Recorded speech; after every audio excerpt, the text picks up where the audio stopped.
So we were talking about this rule of anticipated reactions. So presidents and their agencies, so all these federal agencies and even state and local agencies, they adapt their budget estimates based on how they think Congress and other lawmakers will react to them.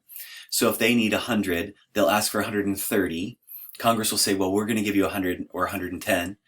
And let's say Congress says, well, look, we cut that budget request from 130 to 110. And then the president and his agencies get 110 when they really only need 100. The other thing could happen is if you ask for 100 and you need 100, whatever units those are, Congress is going to say, well, you don't actually need 100, we're going to cut you to 80. And then you're out of luck. So trying to figure out what other agencies are going to, or how those lawmakers are going to react to your request is part of this idea. And what it does is it skews our budget making process so we don't actually know how much things cost. And all that is hidden, or what their actual needs are. That's one of those ways that we get an inflated budget, or a budget that doesn't actually reflect what is needed in the agency. The second one is called the Washington Monument ploy. And sometimes lawmakers will say we don't have the money to do that, so they'll make cuts. And in those cuts to an agency's budget, like say for the National Park Service, the National Park Service will say, gosh, if you cut our budget to this level, we simply won't be able to keep open the Washington Monument, the most important, most visited site in the Park Service. And what they do is they threaten to put their most valuable program on the line if the budget gets cut. Oh, well, then we don't have the money to do that really, really important thing. And the truth is those agencies know that they could cut a park somewhere out in the middle of nowhere that nobody visits. And they could piece together a plan to do the thing that the budget requests, or that the lawmakers are going to authorize them to spend. But in order to sort of argue with these lawmakers, they'll threaten to put the most valuable programs and sites on the line if the cut goes through. And then there's this game of sort of chicken about who's going to really pull the trigger on that. So here's another game that gets played. This is an appropriations game. So Congress or lawmakers are responsible for authorizing agencies to spend money. That's the legal requirement. But then also committing money for spending. That's appropriations. That's a budget thing. And what will happen is Congress will say, well, they'll authorize a program, but they'll fail to appropriate enough money to run the program. So it would be like getting a debit card for Christmas, and you're like super excited, and you're like, great, mom and dad, this is awesome. I'm so glad I got this credit card, debit card, credit card, debit card. Okay, so whatever it is, and you go out and you swipe it at Target. You've got like some new whatever it is that you want to buy, and it says declined. You're like, whoa, and then you swipe it for something a little bit less expensive. It's keep on getting declined, and then finally, like, you put a candy bar down there and you swipe it. It says there's no money in there, and you go back home and you're like, hey, wait. You told me I could spend money. You gave me a card. And you say, why can't I spend money on it? You're like, well, we have authorized, your parents say, well, we have authorized you to spend money. And you have full authority to spend money, but we didn't put any money on the card. What? What do you mean? Well, we authorized you to do it, but we didn't appropriate any money. Congress can do this. Congress can authorize a program and give authority to agencies to do it, but then never send the money necessary to do that. So this game between authorizations and appropriations can look really good for Congress, but really bad for agencies who need to actually do that. There's another one where, well, I'll talk about that in a second. The Congressional Budget Act 74 changed the time, or the fiscal year.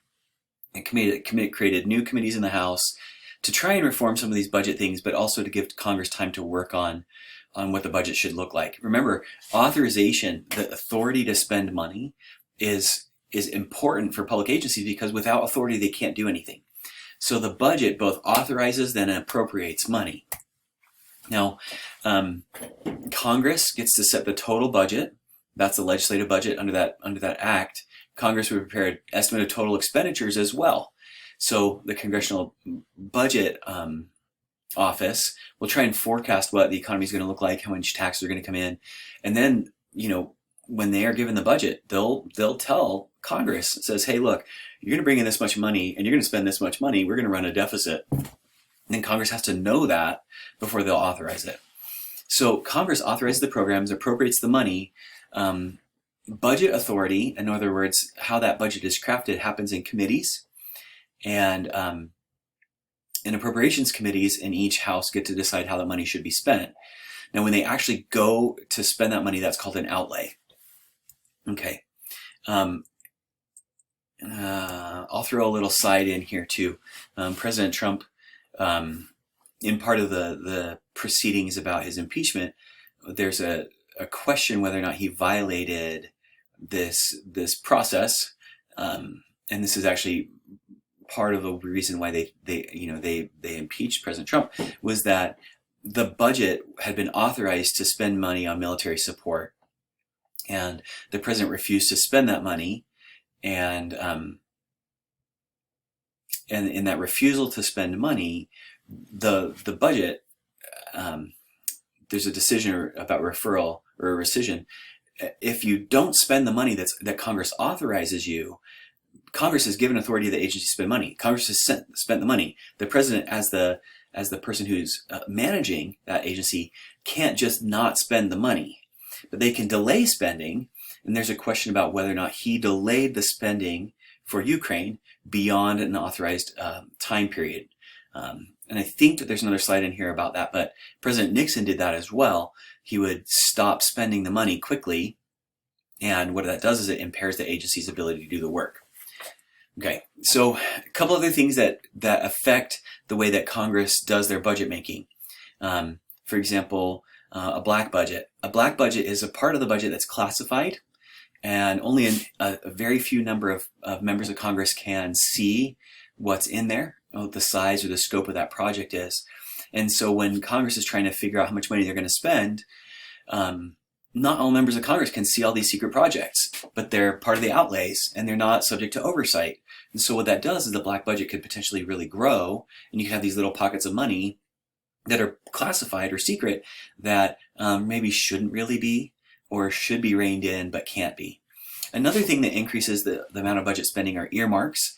Earmarks are pork barrel spending for elected officials. So say, for example, you want a specific member of Congress to vote for something, and you're a member of Congress and you're trying to wrap together a bill.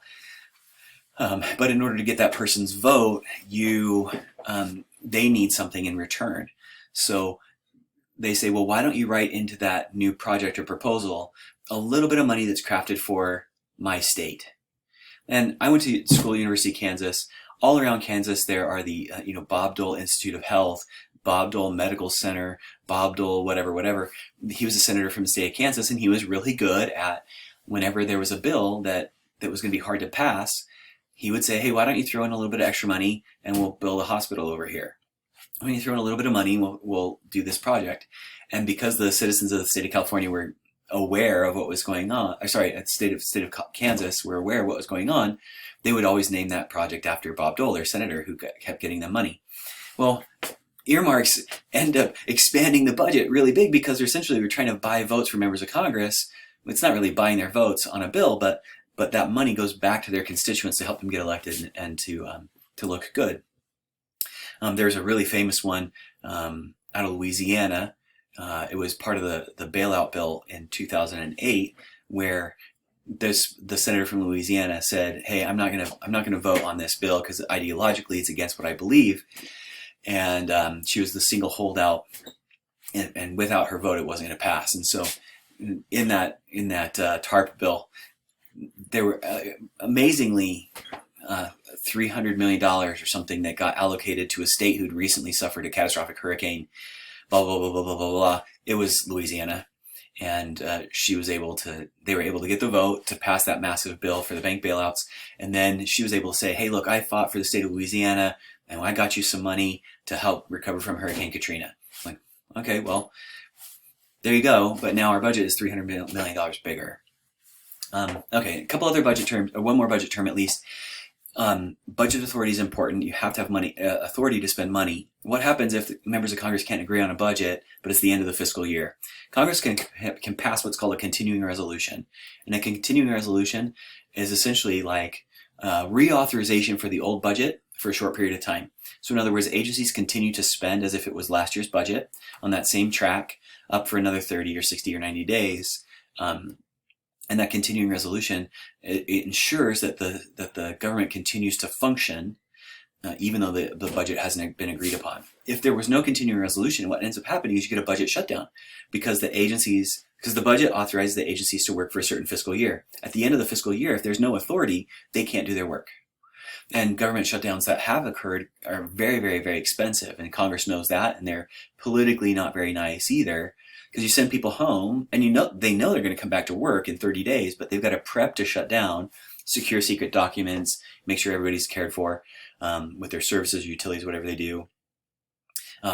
Members of the military have to continue to show up and fly fighter planes in case of an invasion, but they just can't get paid. So eventually the Congress ends up having to pay back pay, plus everybody's maybe defaulted on their mortgage or something like that. So it causes a real problem. So what they do instead is they do continuing resolutions, which gives authority to those agencies to continue to act. Okay, so because this budget process is a real wreck, and there's all these games, and incrementalism has caused massive budget expansion, there's some ideas about how we could reform the process. One would be to create a budget that exists for 2 years, and that would, delay the amount of fights and provide more consistency.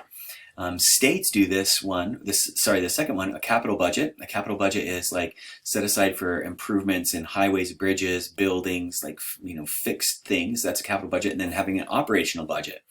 So we split the process up into, fixed stuff and, operational costs. That's one way.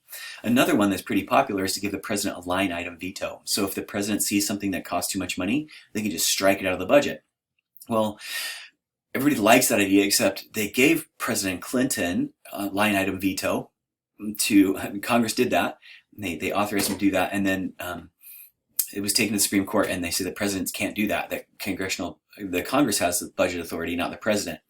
Now, in states like California, we have given the governor line item veto, and it's turned out, weird, to be totally frank.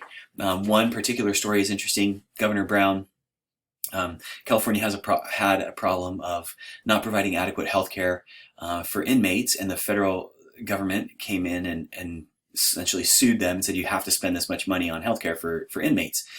Well, the state legislature was not going to spend enough money on that. And no matter what Governor Brown tried to tell them, he said, hey, you got to increase the spending because you're going to have these problems and this real need. And the legislature simply wouldn't do that. So when the budget came out and ready for the governor's signature, he did a line item veto on the entire correctional system budget. He just struck it out. So we spent $0. And when we spent $0 on the correctional system, they got sued by the federal government. The federal government came in and forced California to spend the money that Governor Brown had told them they needed to spend. So it increased their budget. Line item veto is a good idea. It can be used a variety of different ways, but it doesn't work the way we think it would work. And at least at the federal level, we found it's unconstitutional. Now, the other way that people have said, well, budgeting should be like a balanced budget. Like, I got to run a balanced budget. I've got to pay my debts or else I'm in trouble. Most states have to have a balanced budget. And that's totally fair because they can't create money. The federal government, though, if we did pass a balanced budget constitutional amendment where we could only spend what we brought in, we would suffer the same sort of boom and bust that states do. And if we can't deficit spend, or in other words, borrow money to spend, then we can't stimulate the economy in a recession. So if in a recession, the economy slows down, tax revenues start reducing. If tax revenues start reducing, we have to start laying off federal employees or cutting federal programs. If we cut federal programs, that also slows down how much we can stimulate the economy to recover. So we end up with this sort of cycle of slowly ending into a depression. So deficit spending can be really good as long as we invest in good long-term returns to help stimulate the economy. That's why a balanced budget constitutional amendment is not a grand idea.